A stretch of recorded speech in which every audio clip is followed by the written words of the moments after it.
कला जगत में राजनीति के खिलाड़ी समकालीन चित्रकार डॉक्टर सत्य प्रकाश। दो टूक सीधी बात प्रोग्राम में आप सबका स्वागत है। आज हमारे साथ हैं समकालीन चित्रकार डॉक्टर सत्य प्रकाश।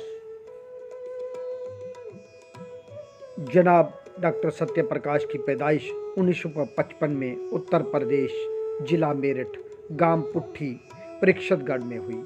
आप एक साधारण किसान परिवार में ताल्लुक़ रखते हैं। आपके वालिद स्वर्गीय श्री बनवारी लाल जी एक किसान थे और माता श्री प्रसन्नी देवी एक कुशल गृहिणी। आप अपने परिवार में 3 बहनों में अकेले भाई होने के कारण आप जी को बहुत लाड प्यार से लालन पालन हुआ और आप जी ने अपनी बीए की पढ़ाई पूरी की और आप जी की शादी एक कलाकार फैमिली में हुई और आपकी पत्नी भी एक कलाकार है और आप जी के ससुर एक प्रसिद्ध कलाकार थे और उनकी सतरछाया में ही आप जी ने कला की शिक्षा की शुभ आरंभ किया और वहीं आप जी के पहले कला के गुरु भी थे।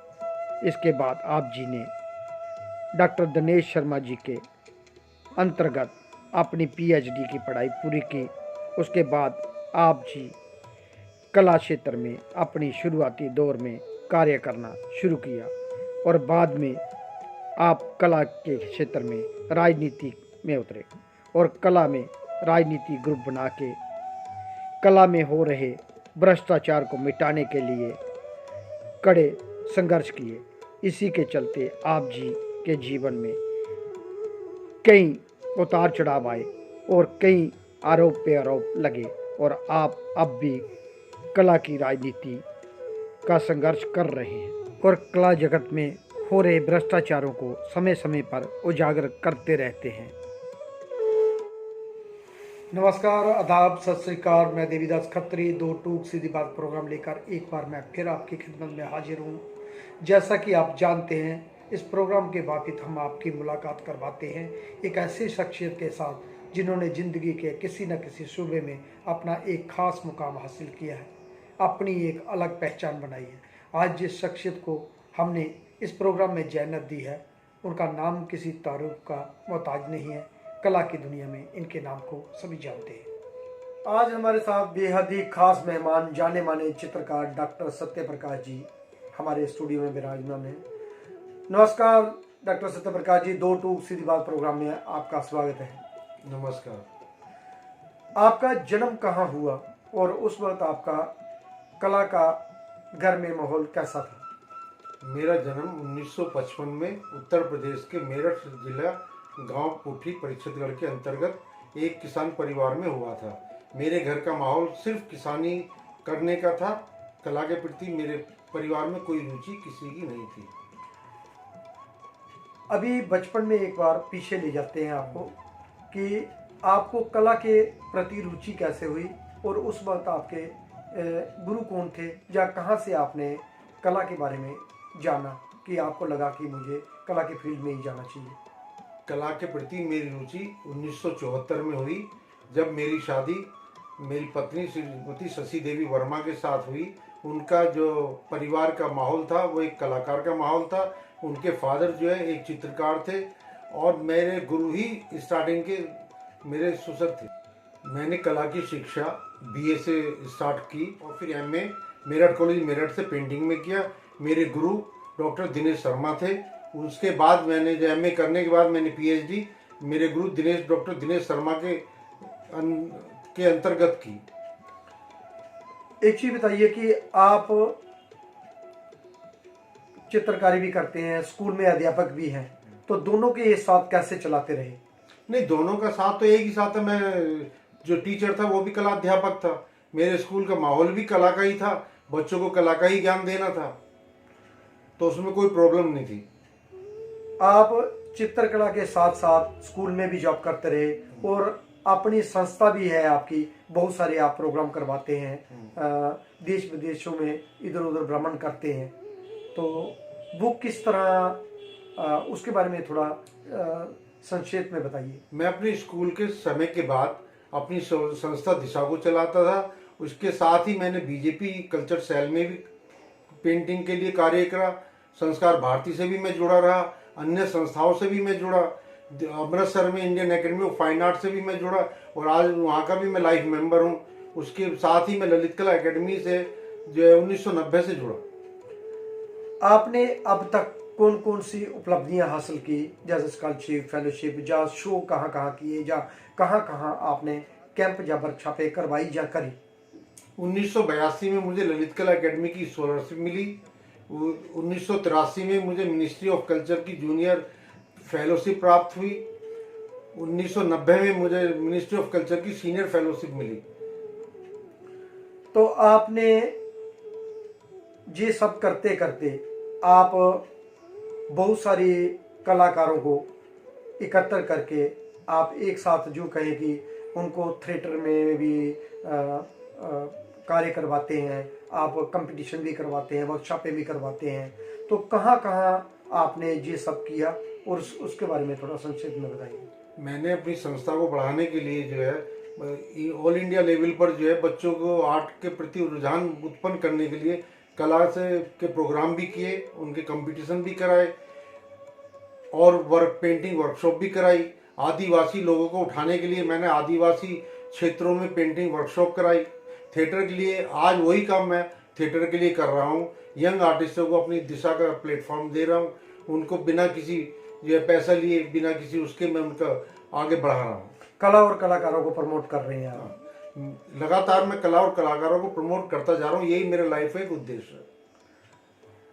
डॉक्टर साहब, एक चीज आप बताइए कि इस वक्त जो कला का माहौल है हमारे देश में, कि जो नए कलाकार हैं उनको किस दिशा में कार्य करना चाहिए, या जैसे इतनी सारी राजनीति के बीच में उनको अपनी जगह बना के रखनी है, तो उनको क्या क्या करना चाहिए? देखिए, आज के जो माहौल राजनीतिक है, आज के माहौल में आर्टिस्ट को बड़ा संघर्ष करना पड़ता है उठने के लिए। लेकिन मैं यंग कलाकारों को एक ही बात प्रमोट करता हूँ कि आप ईमानदारी से अपने क्षेत्र में अपने सब्जेक्ट के प्रति कार्य करें। डॉक्टर साहब, आपने जगह जगह थिएटर के शो किए दिशा के माध्यम से, तो आप कैसे मैनेज करते हैं कलाकारों को और थिएटर के लोगों को एक साथ मंच देते हैं, नए लोगों को भी आप उसमें मंच में शामिल करते हैं, तो आपको कितनी मेहनत करनी पड़ती है इसके लिए? देखिए, जो है मैं बीजेपी कल्चर सेल में Shri DP Sinha retire IAS के साथ जुड़ा था अपनी पेंटिंग के विधा के साथ। लेकिन धीरे धीरे, क्योंकि डीपी सिन्हा एक राइटर, डायरेक्टर और एक लेखक हैं, नाटक क्षेत्र के जाने मानी हस्ती हैं, तो उनसे मैं जुड़ा। उन्हीं की वजह से मुझे जो है थोड़ा नाट्य विधा के लिए भी लगाव उत्पन्न हुआ। तो आप उनके साथ जगह जगह जाते भी रहे और उनके कार्यक्रमों में भी शामिल रहे? मैंने देश के अनेक हिस्सों में उनके साथ भी और अपने अलग भी और अपने कुछ आर्टिस्टों के साथ जो है नाटक उत्सव मैंने किए हैं और नाटकों का प्रदर्शन भी किया, जैसे लखनऊ, जो कलकत्ता, आसाम, अमृतसर, भोपाल, जबलपुर, अलवर आदि बड़े बड़े शहरों में किया। और आज भी आप कंटिन्यू कार्य कर रहे हैं और दिशा को आगे बढ़ाने के लिए कला और कलाकारों को प्रमोट कर रहे हैं? दिशा को मैं दोनों ही क्षेत्रों में आगे बढ़ा रहा हूँ, चित्रकला के क्षेत्र में भी और नाट्य क्षेत्र में भी। आपने कहाँ कहाँ एग्जीबिशनें की, कहाँ कहाँ कंपटीशन करवाए, जहाँ दिशा को प्रमोट करने के लिए कलाकारों को कैसे एकत्र करते हैं? देखिए, दिशा को प्रमोट करने के लिए मैंने आदिवासी आर्टिस्टों को इकट्ठा करके भोपाल में 2 बार वर्कशॉप कराई। पेंटिंग वर्कशॉप भी मैंने वहाँ कराई और उसका एग्जीबिशन भी मैंने वहाँ पर लगाई। इसी तरह से अमृतसर में भी मैंने आर्ट की एग्जीबिशन भी लगाई है और थिएटर का प्लेटफॉर्म भी दिया है। वहाँ हर साल मैं एक प्ले अमृतसर में करता हूँ अपनी सोसाइटी। साहब, एक चीज़ बताइए कि आप ये जो सारे कार्यक्रम करते हैं, जहाँ लोगों को प्लेटफॉर्म देते हैं, तो इनसे क्या पैसा लेते हैं या इनको पैसा देते हैं? देखिए, मैं किसी कलाकार से कोई पैसा नहीं लेता हूँ और इनको थोड़ी बहुत हेल्प भी कर देता हूँ। सबसे बड़ी हेल्प इनके लिए है कि इन बेचारे यंग आर्टिस्ट को कोई प्लेटफॉर्म नहीं दे पाता है, तो मैं अपनी दिशा के प्लेटफॉर्म पे इनको प्रमोट करने की कोशिश करता हूँ। डॉक्टर साहब, आप किस विषय को लेके अपना कार्य करते हैं और कौन कौन माध्यम व तकनीक उसमें इस्तेमाल करते हैं? मैं नेचर से प्रभावित होकर नेचर को अपना माध्यम मानकर नेचर पर कार्य करता हूँ। और दूसरा मेरा राजस्थानी का और पीएचडी का क्षेत्र रहा था, इसलिए राजस्थान की जो पेंटिंग है, बिल्डिंग्स हैं, ड्रेस है, मोनूमेंट्स हैं, उनको लेकर पेंटिंग करता हूँ। माध्यम मेरा जो है ऑयल कलर, एक्रेलिक ही रहा है। दोस्तों, कला चर्चा आगे बढ़ाने से पहले आइए एक नज़र डालते हैं डॉक्टर सत्य प्रकाश द्वारा बनाए गए चित्रों पे। इस तरह समकालीन चित्रकार जनाब डॉक्टर सत्य प्रकाश जी कुदरत की कायनात से बहुत करीबी से ताल्लुक़ रखने वाले इंसान हैं।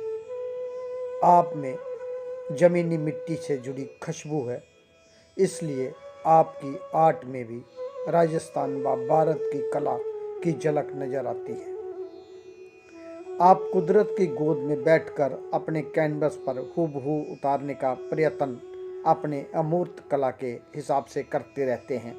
जनाब डॉक्टर सत्य प्रकाश ने ज़्यादातर एक्रेलिक और ऑयल में काम किया और इसके साथ साथ प्रिंट मेकिंग में भी कई कार्य किए। शुरुआती दौर में डॉक्टर सत्य प्रकाश जी ने अपने फन की बदौलत कई अवार्ड व स्कॉलरशिप और मिनिस्ट्री ऑफ कल्चर से जूनियर व सीनियर फेलोशिप भी अपने नाम किए और कई वर्षों तक ललित कला अकादमी में जनरल काउंसिल के मेंबर भी रहे। Doctor Satya Prakash All India Fine Art Amritsar के लाइफ मेंबर भी हैं। दिल्ली संस्कार भारती व भाजपा के सदस्य भी हैं। डॉक्टर सत्य प्रकाश जी आज अपनी संस्था के साथ साथ कई अन्य संस्थाओं से जुड़े हुए हैं।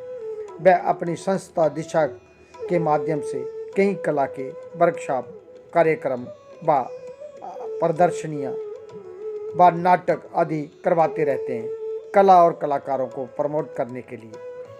आज वह भरपूर जीवन अपनी कलाकार फैमिली के साथ बिता रहे हैं और अपना कार्य लगातार कर रहे हैं। डॉक्टर साहब, आपने कला की यात्रा अकेले शुरू की थी अपने परिवार से, तो आज आपके परिवार में कला का पूरा माहौल है, वो किस तरह आपने उनको संजो के रखा या जोड़ के रखा या आगे बढ़ावा दिया उनको? देखिए, मेरे पत्नी है, वो एमए पेंटिंग में है, वो दिल्ली गवर्नमेंट से as a teacher, drawing teacher retire हुई है। मेरी सिस्टर इन लॉ है, वो एमए पेंटिंग है, वो भी आर्टिस्ट है। मेरे दो बेटियां हैं, दोनों बेटी, बड़ी बेटी नीलिमा वर्मा, उसने बीएफए आर्ट एजुकेशन से, MFA art education Jamia Millia से किया। छोटी मेरी बेटी जो श्वेता वर्मा है, उसने बीएफए फाइन आर्ट्स में किया, एमएफए फाइन आर्ट में किया। उसके बाद तीसरे नंबर का मेरा बेटा है वरुण वर्मा, जिसने जामिया मिलिया से स्कल्पचर में बीएफए किया और एमए इन पेंटिंग भोपाल यूनिवर्सिटी से किया। तो आज सारे परिवार में कला के माहौल में पल बढ़ रहे हैं और आगे सदस्यों के साथ मेरी बातचीत होती है, आपके बेटे के साथ भी, बेटियों के साथ भी। वो बोलते हैं हमारे पापा ने कभी भी हमें प्रमोट नहीं किया, हम अपने बलबूते पे आगे बढ़ रहे हैं। तो ऐसा क्या कारण रहा? आपके हाथ में सब कुछ था, आप जनरल काउंसिल के मेंबर भी रहे हैं, तो जहां आप बंदरबाट एक टाइम पे बट रही थी, तब आप भी उसमें रेस में थे। वो देखिए, उस बंदरबाट में जो है मुझे भी अवार्ड देने की कोशिश की गई, मैंने अवार्ड नहीं लिया। इसी तरह से मैंने अपने बच्चों को जो है अपने फील्ड में कभी आगे अपने बल पे नहीं आने दिया। मैंने उनसे एक ही जो कहा, अगर आप में दम है, आप में बल है, तो आप अपने दम पाइए। और जिस भी क्षेत्र में आज मेरे दोनों बेटियां टीचर हैं, दोनों अपने ही दम पे अपने क्षेत्र में है। मेरा किसी तरह का कोई सहयोग मेरे उनको लिए, ना ही मेरा सहयोग मेरे बेटे के लिए था। आज मेरा बेटा भी स्कल्पटर भी है, पेंटिंग भी करता है, एडिटिंग का काम भी करता है, फोटोग्राफी भी करता है, वो सब अपने ही बलबूते पर करता है।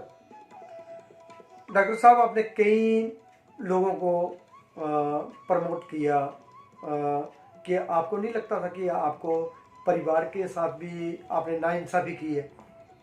नहीं, ये आपका कहना बिल्कुल उचित है कि मैंने अपने परिवार के साथ नाइंसाफी की है, क्योंकि मैंने अपने दोस्तों को इतना, अपने साथ के जो भी आर्टिस्ट आए उनको मैंने इतना प्रमोट करा, उनको सबका नाम लेना उचित नहीं है, उनको भी अच्छा नहीं लगेगा कि वो मेरे द्वारा प्रमोट करे गए हैं और आज वो किसी मुकाम पे खड़े हुए हैं, तो इसलिए मैं उनका नाम नहीं लेना चाहता हूँ। लेकिन वो मेरे पास आए, जो मेरे था हाथ में मैंने उनका करा, लेकिन मैंने गलत किसी को प्रमोट कभी नहीं करा। डॉक्टर साहब, जितनी भी संस्थाएं हैं, चाहे ललित कला हो, चाहे मॉडर्न आर्ट गैलरी हो, या फिर सरकारी व गैर सरकारी अन्य संस्थाएं, उनको किस तरह का कार्य करवाना चाहिए जिससे कला और कलाकारों में सुधार हो सके, उदार हो सके? देखिए, कला का कार्य कराने के लिए तो सब वही कार्य हैं, सब वही करते हैं, लेकिन मेरे तो सरकार से सिर्फ एक ही रिक्वेस्ट है कि नेशनल गैलरी मॉडर्न आर्ट हुआ, ललित कला हुई है, कोई भी इस तरह के सेंटर हैं, वहाँ जो भी उस सेंटर का मुखिया प्रमुख लाया जाए, वो आदमी उस क्षेत्र का जाना माना हो, उसकी एक विजिलेंस इंक्वायरी होनी चाहिए, उस पर कोई किसी तरह का आरोप तो नहीं है, वो गलत किसी ग्रुप से तो जुड़ा हुआ नहीं है। ये मेरी गवर्नमेंट से प्रार्थना है, तभी आर्ट जो है सही माध्यम से गवर्नमेंट का जो उद्देश्य है वो पूरा होगा। मतलब कला के क्षेत्र में एजुकेटेड होना चाहिए, कला के बारे में उसको जानकारी होनी चाहिए। बहुत ही अच्छा आपने जवाब दिया। सरकार को इस पे तवज्जो देनी चाहिए। अगर इस तरह के वर्ल्ड रिप्रेजेंट करने वाले संस्थान जो है वो आज की डेट में अगर इस तरह के कार्य नहीं करवाते हैं, जहाँ उनको कला की समझ नहीं है, तो सरकार को उस पर तवज्जो देनी चाहिए। देखिए, जब से मोदी जी की सरकार आई है इस तरफ तवज्जो दिया जा रहा है, लेकिन कुछ ऐसे लोग बीच में आ जाते हैं जो अपना इधर से उधर से जुगाड़ करके इन संस्थाओं को बदनाम करके चले जाते हैं। वो नहीं होना चाहिए। वहाँ सरकार को थोड़ा ध्यान रखना चाहिए और लोगों को जो क्षेत्र में है उनकी सलाह भी लेनी चाहिए। मतलब आपका कहने का मतलब कि सरकार ही बदनाम होती है, सरकारों को इसका खमियाजा भुगतना पड़ता है चंद लोगों की वजह से। देखिए, सरकार की कोई गलती उसमें नहीं है, लेकिन उसको जो सलाह देने वाले बीच में बिचौलिए आ जाते हैं, ये सब उनकी गलतियां हैं, वही सरकार को बदनाम करते हैं। सरकार तो एक अच्छा कदम उठाना चाहती है आर्टिस्टों के हित में, चाहे वो पेंटिंग का हो या नाट्य विधा का हो या संगीत विधा का हो या नृत्य विधा का हो, लेकिन उनको बिगाड़ने वाले हम ही लोग हैं जो उनको सलाह देते हैं जाके। डॉक्टर साहब, एक सवाल कि आप दृश्य कला के अतिरिक्त और कौन कौन सी कलाओं में रुचि रखते हैं? देखिए, मेरी दृश्य कला के अलावा भी थिएटर में भी है, नृत्य में भी है, गायन में भी मैं सुनता हूँ, पसंद करता हूँ उनको जो है। डॉक्टर साहब, जो हमारे दूर दराज इलाकों में बैठे हैं, कलाकार बनने की सोच रहे हैं, जहाँ आर्ट फील्ड में आकर टिकने की बात हम कर रहे हैं कि उनको किस तरह अपनी जगह बनानी चाहिए, उनके लिए क्या मैसेज है आपका? देखिए, मेरा एक ही मैसेज है, उनको ईमानदारी से काम करना चाहिए और जो लोग फील्ड में काम कर रहे हैं उनसे जो है अनुभव उनके प्राप्त करने चाहिए। मैं अपनी तरफ से जो नए कलाकार आते हैं दोनों क्षेत्रों में, मैं उनका सहयोग भी करता हूँ, फाइनेंशियल भी, वित्तीय भी और आर्थिक रूप से भी और मोरल के आधार पर भी। आप कला के साथ साथ राजनीति के खिलाड़ी भी रहे हैं, या जो कहा जाए कि राजनीति में भी आप सक्रिय रहे, लेकिन कला और कलाकारों को प्रमोट करते रहे। देखिए, मैं कलाकारों को और कला को प्रमोट करने के लिए ही कला की राजनीति में आया था, लेकिन वहां आने के बाद ही मैंने माहौल ऐसा देखा कि मैं अपने ही लोगों के खिलाफ मुझे विरोध करना पड़ गया, और जब उनका विरोध करा तो वो मेरे विरोधी हो गए। मैंने उनको छोड़ा, मैं दूसरों को लाया, उनका भी वही कार्य हुआ। तो इसलिए राजनीति में रहना भी जरूरी है, राजनीति के बिना भी कला का उद्धार नहीं हो सकता है। नहीं, आपने जितने भी कलाकारों में प्रॉब्लम आती थी, मैं खुद भी कुछ प्रॉब्लम झेली थी, लेकिन आप हमेशा बढ़ चढ़ कर आगे हिस्सा लेते रहे, आप दिशा दिखाते रहे, और अपनी इस जो राजनीति कहे या कला का माहौल जो था, आपने इस तरह का अपने इर्द गिर्द ताना बाना बुन के रखा और लोगों की मदद करते रहे। इसमें क्या आपको फायदा होता था? देखिए, मेरे को फायदा एक होता था कि मैं अपने कलाकारों को जो गवर्नमेंट जो संस्थाओं द्वारा परेशान किए जाते थे, उनका मैंने आर्थिक रूप से भी और सलाह के रूप में भी और कोर्ट की लड़ाई के रूप में भी मैंने उनका पूरा सहयोग दिया।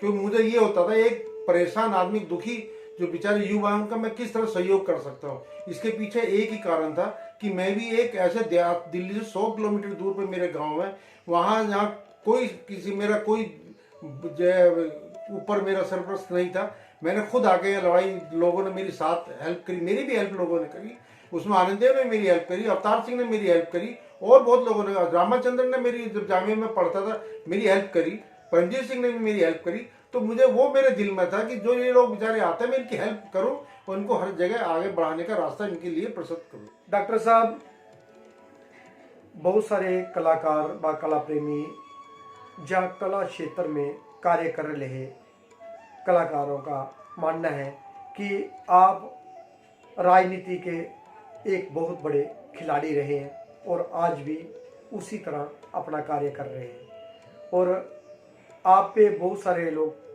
का मानना है कि आप जितनी भी आर्ट की एक्टिविटियाँ होती हैं उसमें जो भी राजनीति होती है उनके पीछे आपका हाथ रहता है।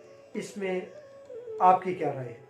देखिए, इसमें जो आपका कहना है कि मेरा हाथ रहता है वो सरासर जो है गलत भी है, क्योंकि मुझे इस आर्ट की राजनीति में लाने वाले, जब मेरी लाइफ की जीवन की शुरुआत थी तो श्री आनंद देव और श्री अवतार सिंह थे, जिन्होंने मुझे सिखाया कि अगर अन्याय होता है तो उसके खिलाफ आपको आवाज़ उठानी चाहिए। मैं उन्हीं की प्रेरणा लेके तब से आज तक आवाज़ उठाता रहा हूँ, चाहे अपने लोग हों या दूसरे लोग हों। जो अन्याय करता है, भ्रष्टाचार करता है, मैं उसके खिलाफ आवाज़ उठाता हूँ। इसीलिए मैं तब भी से आज तक वही लड़ाई लड़ता रहा हूँ। इसके उदाहरण है मोटे तौर पे, नेशनल गैलरी मॉडर्न आर्ट की परचेजिंग में धांधलेबाजियाँ होती थी।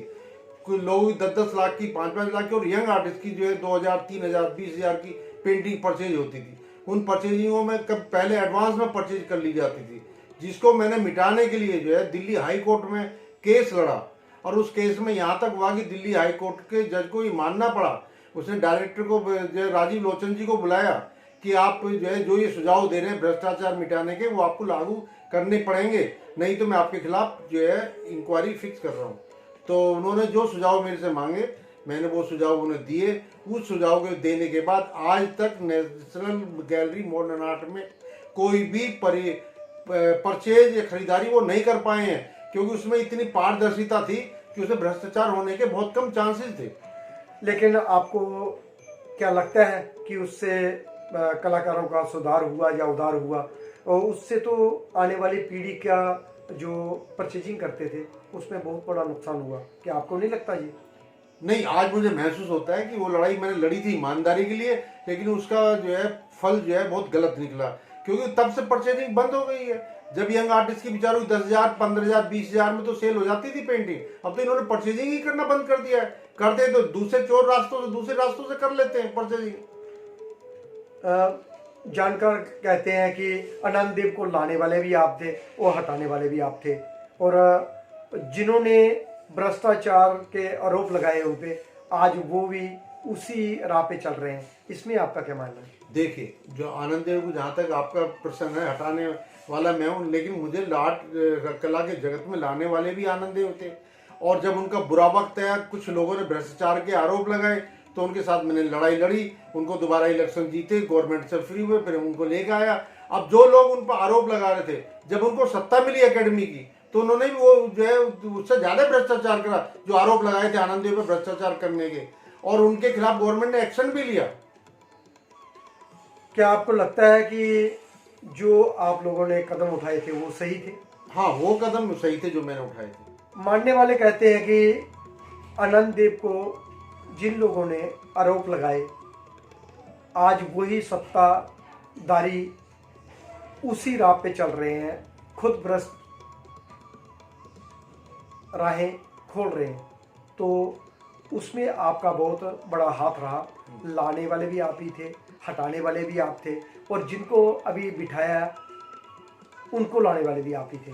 तो आपका क्या मानना है? देखिए खत्री जी, आपका ये आरोप जो है मेरे पर सरासर गलत है, क्योंकि आनंद देव ने मुझे सही रास्ते पर चलना सिखाया। आनंद देव को बदनाम करने वाले, भ्रष्टाचार के आरोप लगाने वाले कौन थे? जिन्होंने आनंद देव से फायदा उठाया। उन्हीं लोगों को जब दोबारा सत्ता मांगे तो उन्होंने भ्रष्टाचार करा, तो फिर उनको लोगों, मैंने ही उनको हटवाया, फिर मैंने ही उनकी लड़ाई लड़ी है आर्टिस्टों के साथ मिलकर। आर्टिस्टों ने उनको हटाया, बाहर निकाला है, और जब उनके खिलाफ, उनके विरुद्ध भी अन्याय हुआ तो उनके साथ अन्याय में उनकी लड़ाई भी मैंने लड़ी। आप बताइए, क्या मैंने आपकी लड़ाई नहीं लड़ी थी? जब आपको गड़ी से निकाल दिया गया था 22-23 8 को यंग को, तो मैंने सबकी लड़ाई कोर्ट में लड़ी नहीं लड़ी? आप बताइए। हाँ, उन्होंने उस वक्त हमें फर्जी डिग्रियां हमारी बोल के। हाँ देखिए, आप एक फर्जी डिग्री का आरोप लगाया था। क्या शांति निकेतन जैसे जो इंस्टीट्यूट जो मतलब जाली डिग्री बांटते हैं? जी, उनकी एक भूल थी, जहाँ एकेडमी में जो बैठे हुए अधिकारी थे जी, उनका कार्य था सोचना या करना। नहीं, अधिकारी तो उनके दबाव में रहते थे, तो वो अधिकारी बेचारा क्या सोचेगा? अधिकारी तो एक बाबू है, उसकी तो कलम चलती है, उसे तो जो कहेंगे वो काम करेगा। तो आपको क्या लगता है उसके पीछे जितना भी हाथ था राजनीति का, राजनीति के खिलाड़ी आप थे या वो लोग थे? नहीं, राजनीति के खिलाड़ी दोनों ही लोग थे। हम ईमानदारी की लड़ाई लड़ते थे, वो भ्रष्टाचार की लड़ते थे। उन पर भ्रष्टाचार के आरोप लगे तो हमने उनके आरोप से मुक्त भी कराया है। उनके साथ हमने अपना पैसा जेब से लगाया, कोर्ट तक की लड़ाई लड़ी है।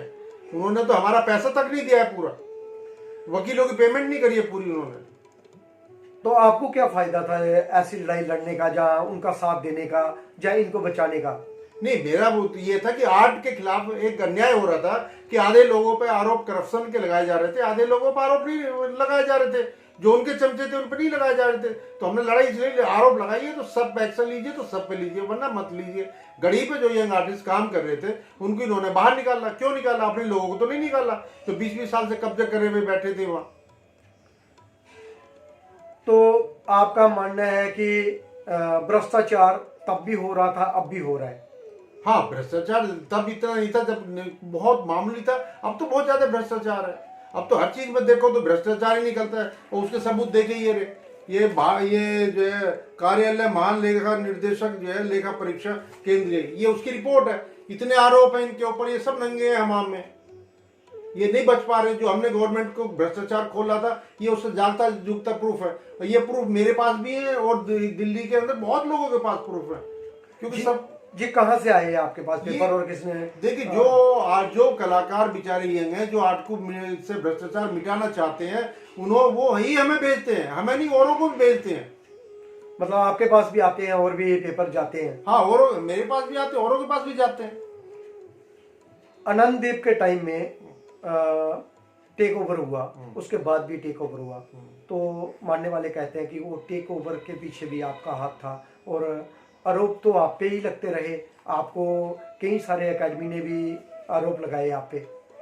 देखिए, जो कहते हैं, जो आनंद देव के टाइम में मैं जनरल काउंसिल मेंबर था, मैं भ्रष्टाचार की लड़ाई लड़ रहा था। लोगों ने मुझे हटाने की करी, गवर्नमेंट से जो है टेक ओवर मैनेजमेंट का कराया, क्योंकि उस टाइम जो है सत्ता में अशोक वाजपेयी आदि लोग थे जो आनंद देव के विरुद्ध थे। उन्होंने टेक ओवर कर लिया, उन्होंने इंक्वायरी कराई मिनिस्ट्री के द्वारा, हाई पावर इंक्वायरी कराई। इंक्वायरी रिपोर्ट में हमारे खिलाफ या आनंद देव के खिलाफ या उस टाइम के किसी भी मेंबर के खिलाफ कोई भ्रष्टाचार नहीं निकला। और अब जो इंक्वायरी हुई है, जो मिनिस्ट्री ने कराई है, उसमें इतना भ्रष्टाचार उन लोगों के खिलाफ निकल रहा है कि अगर गवर्नमेंट चाहे तो उनके खिलाफ एक्शन लेना चाहिए। अगर आर्ट को बचाना है, इस ललित कला अकेडमी को बचाना, आर्ट को बचाना, तो उनके खिलाफ एक्शन लेना चाहिए। आज की डेट में ऐसे ऐसे लोग कर्मचारी वहां मौजूद हैं जिनकी जो है इंक्वायरियां पेंडिंग पड़ी हैं, जिनको सीबीआई ने लिखा है कि ललित कला के सीनियर अफसरों के खिलाफ एक्शन होना चाहिए। भ्रष्टाचार में लिप्त थे वो, जो भी भ्रष्टाचार हुआ उन सीनियर अफसरों के द्वारा हुआ। सर को वो रिपोर्ट सीबीआई की पड़ी हुई है। मिनिस्ट्री ऑफ कल्चर ने जो 4 साल से ललित कला को लिखा है, इन अफसरों के खिलाफ एक्शन होना चाहिए।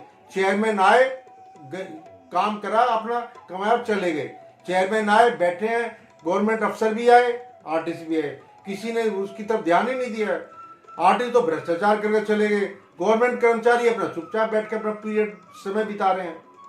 लेकिन मेरी भारत सरकार से यह मांग है कि इनके खिलाफ एक ऐसी संस्था, जो महान संस्था है, उसको बचाया जाए, बर्बाद हो। मतलब आपका कहना है कि सरकार को कड़े से कड़े कदम उठाने चाहिए और इन पे एक्शन लेना चाहिए? बिल्कुल, मेरा यही सरकार से अनुरोध है कि एक्शन लेना चाहिए। अगर मैं भ्रष्ट हूं, मेरे पे भी कोई आरोप है, तो मेरे खिलाफ भी जो इंक्वायरी करनी चाहिए, मेरे खिलाफ भी एक्शन लेना चाहिए। जानकर कहते हैं कि आनंद देव के कार्यकाल में कला को वो स्थान मिला जो घर घर तक उन्होंने पहुंचाया। इसमें आपकी क्या राय है? देखिए, ऐसा जो आपको ये कहते हैं वो बिल्कुल सही कहते हैं। आनंद देव के से पहले कल ललित कला एकेडमी के अंदर आर्टिस्ट, यंग आर्टिस्ट की हिम्मत नहीं होती थी देश के जो गैलरी के अंदर चला जाए, ललित कला के ऑफिस में एंट्री कर ले। लेकिन आनंद देव के बाद आज जो है हिंदुस्तान के कोने कोने से, गांव गांव से कलाध्यापक या आर्टिस्ट, ये आदमी जो फ्रीलांस है, जो पढ़ा लिखा नहीं है, पेंटिंग करता है, वो भी एकेडमी में आने की हिम्मत करता था। उन्होंने इतना उत्थान करा है कि आज जहाँ भी एकेडमी खड़ी है उसमें वो आनंद देव के निर्णय की वजह से खड़ी है। और आज ललित कला एकेडमी के अंदर जितने आर्टिस्ट हैं उसमें 80% जो है कलाध्यापक ही हैं, जो गांव के दूर दराज के क्षेत्रों से आते हैं। आपका मानना है कि आनंद देव की वजह से ही ललित कला का जो नाम था वो घर घर तक पहुंचा? मेरा ही मानना नहीं है, हिंदुस्तान के हर कलाकार का मानना है कि जो कला जो है हिंदुस्तान ललित कला एकेडमी की जो गांव के दूर दराज के क्षेत्रों में हिंदुस्तान के में पहुंची है, जिसकी वजह से आज एक यंग आर्टिस्ट भी आके ललित कला में कह देता है कि मैं नेशनल में पार्टिसिपेशन करूंगा, मुझे कैंप, मुझे वर्कशॉप चाहिए। उस टाइम पे कोई नहीं बोल पाता था, किसी को नहीं मिलता था, आज उन्हीं लोगों को मिलता है, उत्थान हो रहा है उनका, वो आर्टिस्ट खुश हैं। लेकिन गवर्नमेंट को सिर्फ इतनी जरूरत है कि जो भ्रष्टाचार व्याप्त है ऑफिस के कर्मचारियों द्वारा, पुराने कलाकारों के द्वारा जो आगे अफसर चले गए हैं, उनके खिलाफ कार्रवाई करनी चाहिए, तभी इसकी साख बच पाएगी एकेडमी की। डॉक्टर सत्य प्रकाश जी, आप पे प्रतिदिन आए दिन कहा जाए तो ये गलत नहीं होगा, आप पे ललित कला आरोप पे आरोप लगाती रही है और आपको ब्लैकलिस्टेड भी किया गया, तो इसमें आपका क्या मानना है? देखिए, जो भी आरोप मेरे पे लगाए जाते हैं वो वर्बली लगाए जाते हैं, तब मैं उनको लिखित में कोई देता हूँ, मुझे लिखित में कोई जवाब नहीं दिया जाता है। और जितने आरोप लगाए गए थे सब आरोप गलत थे, कोई आरोप कहीं भी गवर्नमेंट ऑडिट में किसी भी तरह की इंक्वायरी में मेरा कहीं नाम नहीं है। उन लोगों के सबके नाम है जिन पर आरोप लगाए गए थे, और जो मुझे ब्लैकलिस्टेड करा गया है वो भी सिर्फ इसलिए करा गया है कि मैं उनके भ्रष्टाचार के खिलाफ प्रधानमंत्री श्री नरेंद्र मोदी जी को, मंत्री जी को, मंत्रालय को लिखता रहा हूँ, ये करप्शन हो रहा है, इसकी जांच कराओ। वो उससे इतने दुखी हो गए कि उन्होंने मुझे जो है बिना किसी एजेंडे में नाम लिए, बिना मुझे कोई नोटिस दिए, बिना मुझे कोई मेरा पक्ष जाने में मुझे ब्लैक लिस्टेड कर दिया। भाई, इसका कारण क्या है कि वो मेरे से डरते हैं कि वो जो आरोप मैंने जितने लगाए थे पिछले 4 साल में, ये सारे आरोप इस रिपोर्ट में के अंदर है। आरोप लगाने वालों का भ्रष्टाचार भी लिखा हुआ है, उनपे 1,75,000 50,000 रुपए पिछले 5-10 साल से बैलेंस पड़ा हुआ है, वो पैसा रिकवर नहीं हुआ। उन्होंने मेरे को ऊपर भ्रष्टाचार के आरोप लगाए हैं, आज वो खुद लोग भ्रष्टाचार में फंसे हुए हैं, उनकी जांच होनी चाहिए, उनके खिलाफ कार्रवाई होनी चाहिए। उनके तरफ लाखों 4-4 लाख 5-5 लाख का बैलेंस पड़ा हुआ है, पिछला पैसा उनको ग्रांट मिली है एकेडमी से, उनका उन्होंने कोई जवाब नहीं दिया है अभी तक, उनके कोई सबूत पेश नहीं करे, उनके प्रोग्राम हमने कर लिया है, उनका पैसा ड्यू पड़ा हुआ है। तो मैं तो गवर्नमेंट को तब भी लिख रहा था, आज भी लिख रहा हूँ, गवर्नमेंट ने भी ऑडिट, स्पेशल ऑडिट कराया था, इसी मेरे आरोपों के आधार पर सुना है, तो वो सही निकला है। वो पूरी रिपोर्ट में पूरा पड़ा हुआ है, आप देखिए, ये रहा, आप देखिए पूरा ये रहा, और देखिए ये सबके नाम इसमें आए हुए हैं भ्रष्टाचार के लिए। तो इसमें सरकार क्या कार्रवाई नहीं कर रही? नहीं, सरकार तो अभी ये रिपोर्ट आई है, सरकार कार्रवाई करेगी, क्यों नहीं करेगी, ईमानदार सरकार है, ये तो मोदी की सरकार है, ना खाऊंगा ना खाने दूंगा, ना करप्शन करूंगा ना करने दूंगा, वही मेरा उद्देश्य है, ना मैं खाऊंगा ना खाने दूंगा, ना करप्शन करूंगा, ना अपने बच्चों के लिए करप्शन करूंगा, ना अपने भाई भतीजों के लिए करप्शन करूंगा। इन सब लोगों ने तो भाइयों को, भतीजों को अवार्ड दिया है, खुद ऐसे मेंबर मौजूद हैं जो एग्जीक्यूटिव बोर्ड मेंबर थे, उन्होंने अवार्ड ले लिया। और अभी पिछले 8 साल में तो ये चल रहा है, जिसने पहली बार लाइफ में एक पेंटिंग बनाई है मिस्टर खत्री जी, उसको नेशनल अवार्ड मिला है, एक पेंटिंग बनाई है जिसने, और कभी जिंदगी में ब्रूस नहीं उठाया उसने, खुद अपने इंटरव्यू में बोलते हैं। और आर्टिस्ट है वो, उसका पेंटिंग का उसे ग्राफिक में बैनाले अवार्ड दिया जाता है। ऐसे ऐसे उदाहरण मौजूद है। नहीं, आर्टिस्ट किसी भी फील्ड में कार्य कर सकता है, ऐसा भी है? नहीं, ऐसा कुछ नहीं है। आदमी जिस फील्ड में एजुकेशन प्राप्त करी है, अनुभव प्राप्त करा है, उसे महत्ता प्राप्त है, उसी में उसे अवार्ड मिलना चाहिए। मैं पेंटिंग में मैंने एमए करा है, पेंटिंग में मैं कार्य करता हूँ, लेकिन मैंने ग्राफिक भी करा है, सेलोग्राफी करी है, मेरे सेलोग्राफी के प्रिंट देखिए आप, लेकिन मैंने तो अप्लाई नहीं करा बैनाले में प्रिंट में मेकिंग में, ये मेरा जमीन था, मैंने नहीं करा। मैं जुगाड़ फिट कर अवार्ड के लिए नहीं करा, उन्होंने जुगाड़ फिट कर अवार्ड अप्लाई कर दिया और उन्हें पहली बार एक प्रिंट बनाया, उस पर अवार्ड मिल गया। आप भी तो उन भ्रष्टाचारियों के दाहिने हाथ रहे हैं, उन्हीं को बचाते रहे हैं, उनको लाया भी आपने और आज भी उनकी मदद करते हैं। नहीं, ऐसा नहीं है। मैं मदद, जब उन पर बुरा वक्त आता है, जब उनके खिलाफ अन्याय होता है, उनके क्या, किसी के भी खिलाफ होता है, तो उसकी मैं लड़ाई लड़ता हूँ, कोर्ट तक लड़ता हूँ। मैं तो अपने पैसे से लड़ता हूँ, अपनी पेंशन के पैसे का इस्तेमाल करता हूँ। मेरे खिलाफ अगर मैं भ्रष्ट हूं तो इतने साल से मैं लड़ रहा हूँ, 10 साल से, लोगों ने मेरे खिलाफ क्यों नहीं इंक्वायरी करी है, मुझे जेल क्यों नहीं भिजवाया अभी तक? तो इससे आपको क्या बेनिफिट होता है? आप अगर दूसरों की लड़ाई लड़ते हैं, वो उनका कार्य है, वो उन्हें लड़ना चाहिए। देखिए, मैं एक गांव से किसान पिता की औलाद था, मैं यहाँ आया, मेरा लोगों ने साथ दिया, मैं एकेडमी तक भी गया, एकेडमी के उस पद तक भी मैं जनरल काउंसिल तक गया, लोगों की वजह से गया। तो मेरा ये है कि अगर वो, उसको मैं अपनी माँ के बराबर जैसी मानता हूँ, अगर वहाँ कोई आदमी बैठ के भ्रष्टाचार करता है, करप्शन करता है, तो मेरे दर्द होता है, तो मेरे जमीर कहता है कि नहीं, तुम लड़ाई लड़ो, भले ही मुझे फांसी चढ़ जाए, इसलिए मैं लड़ाई लड़ता हूँ।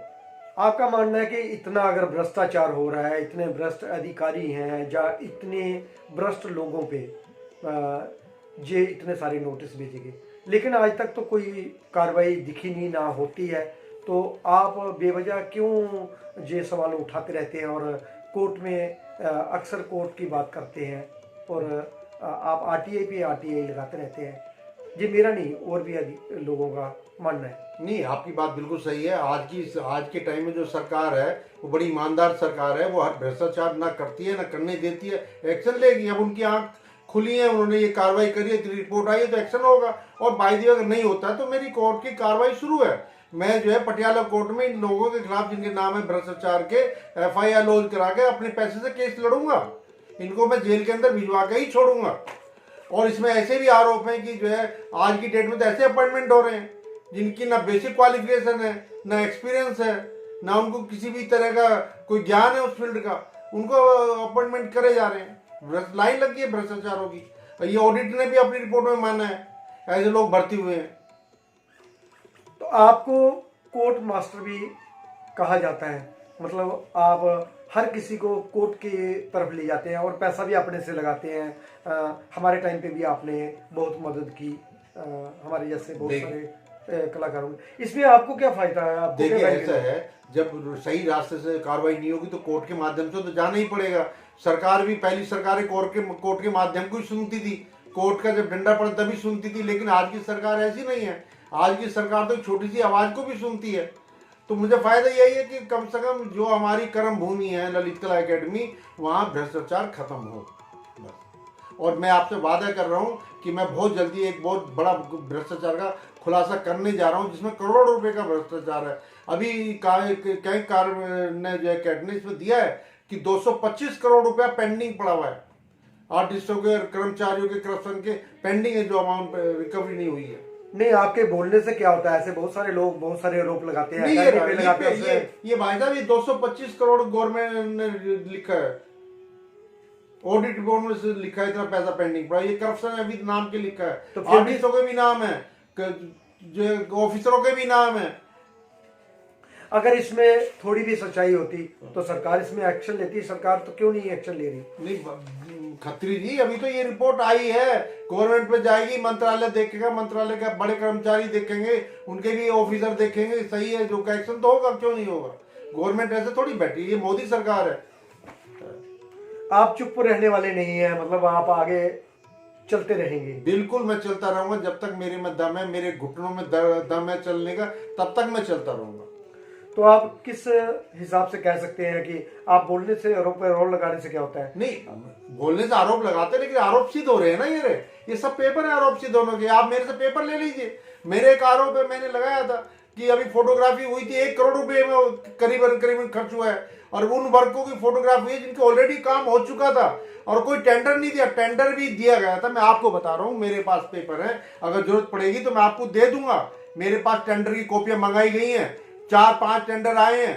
5 में से एक जो बॉम्बे की फर्म है उसका टेंडर पूरा है, एक दिल्ली की फर्म है उसका पूरा है, बाकी जो बॉम्बे की 3 फर्म है उनका जारी है, टेंडर अधूरा भरा हुआ है। और सारे जो 4 टेंडर बॉम्बे के हैं वो चारों एक ही आदमी की, एक ही पेन की राइटिंग से भरे गए हैं। उसमें एक एक वर्ड मिलता है उससे, और उसमें 1 करोड़ रुपए का फायदा हुआ है। वो आदमी दिल्ली की पार्टी कहने को तैयार है, उसे बुलाकर थ्रेट दी गई, अगर आपने अपना टेंडर वो नहीं लिया वापस तो हम आपको जो है पेमेंट नहीं करेंगे, हम आपको काम करा लेंगे। हमने बॉम्बे की फर्म से काम करा, करोड़ों रुपए का काम हुआ है। जो आज तक उसकी रिपोर्ट भी जमा नहीं है, वो सीडी जमा नहीं है। सुनने में ये आया है कि वो जो फोटोग्राफी करी थी उसकी सीडी फोटोग्राफ कोई जमा नहीं है। करोड़ों रुपया खा गए, करोड़ों रुपया खाए जा रहे हैं, इतना घोटाले हो रहे हैं और सरकार की नींद अभी तक खुल नहीं रही। देखिए नींद तो खुलेगी। अभी इन्होंने जो है ललित कला अकेडमी कर्मचारियों ने उत्तराखंड में एक वर्कशॉप करी है, 35 लाख रुपया वर्कशॉप पर लगाया है और उस 35 लाख में गांव में करी है। पता नहीं कहाँ खर्चा दिखाया। फोटोग्राफर बुलाया था, एक दिन फोटोग्राफ ओपनिंग में आता, एक दिन क्लोजिंग में आता है। 15 दिन या 10 दिन का कैंप था, 10 के 10 दिन फोटोग्राफ को एक जो है लाख रुपए पर डे पे हायर कर रखा है, 10,000 पर डे पे। तो क्यों कर रहा है ये सब? करप्शन है, पकड़ा जा रहा है, पकड़ा जाएगा। खाने में बच्चों के आए नहीं, छोटा सा गांव है जहाँ इतना बड़ा खर्चा खाने का, 400 आदमियों का डिनर लंच क्या है वो इंतजाम कर रखा है। वो सब पेपर है मेरे पास, माध्यम से आए हैं मेरे पास। किसी के कोई बेचारा आर्ट के फेवर में इतना जो दिलचस्पी रखता है, उसको करप्शन को उससे बचाना चाहता है अकेडमी को, उन्होंने निकाल के मेरे पास भेजे हैं। देखिए खत्री जी, मेरा एक बहुत जल्दी ही एक नया इंटरव्यू आ रहा है जिसमें मैं अपने दाएं हाथ बाएं हाथ जो आप कहते हैं, पूरे इंटरव्यू में कहा है आपने, उनके नाम दिए हैं। मैं उनका भी भ्रष्टाचार खोल लूंगा और दूसरे लोगों को भ्रष्टाचार खोल लूंगा विद प्रूफ के साथ। मैं कहता हूँ विद एक पॉइंट प्रूफ के साथ। मैं सिद्ध तो करे नहीं है, तो आप देखें, इंतजार करिए नए जो इंटरव्यू के आने का। ये थे हमारे साथ डॉक्टर सत्य प्रकाश, जिन पे कई आरोप लगते रहे और इन्होंने सिद्ध करने के लिए एक बहुत लंबी चौड़ी दास्तान हमारे साथ शब्दों की बयां की। और इनका मानना है कि इनका आने वाला जो इंटरव्यू है उसके माध्यम से ये प्रत्येक अपने साथी हों या दूसरे लोग जो भ्रष्टाचार से लिप्त हैं, इनके पास पूरे सबूत हैं, उनके माध्यम से ये पेश करेंगे। हमें इंतज़ार रहेगा कि इनके अगले वीडियो का, इंटरव्यू का, जो इन्होंने किसी दूसरे सोशल मीडिया के माध्यम से दिया है। जी थे हमारे साथ डॉक्टर सत्य प्रकाश वर्मा जी, जो कलाकार हैं, आर्ट क्रिटिक हैं। आर्ट क्रिटिक इसलिए बोल रहा हूँ कि इन्होंने जितनी भी RTI डाली या जितने भी केस हुए वो इनके माध्यम से होते रहे हैं। जहाँ ये इनका मानना है कि मैं कलाकारों की मदद करता रहा हूँ और जो इन पे आरोप लगते रहे हैं उनको बचाने का कार्य ये करते रहे, जो बिन वजह से लगाए जा रहे थे। धन्यवाद डॉक्टर सत्य प्रकाश जी, 2 टू सीधी बात प्रोग्राम में आप आए, आपके बारे में जाना, आपकी कला के बारे में जाना और आप पे बहुत सारी चर्चा हुई कला की। धन्यवाद आपका। नमस्कार। जी थे हमारे साथ डॉक्टर सत्य प्रकाश जी। दोस्तों अगली बार हम फिर मिलेंगे किसी नई जगह नए कलाकार के साथ। तब तक देवीदास खत्री को दे इजाजत। वंदे मातरम। भारत माता की जय।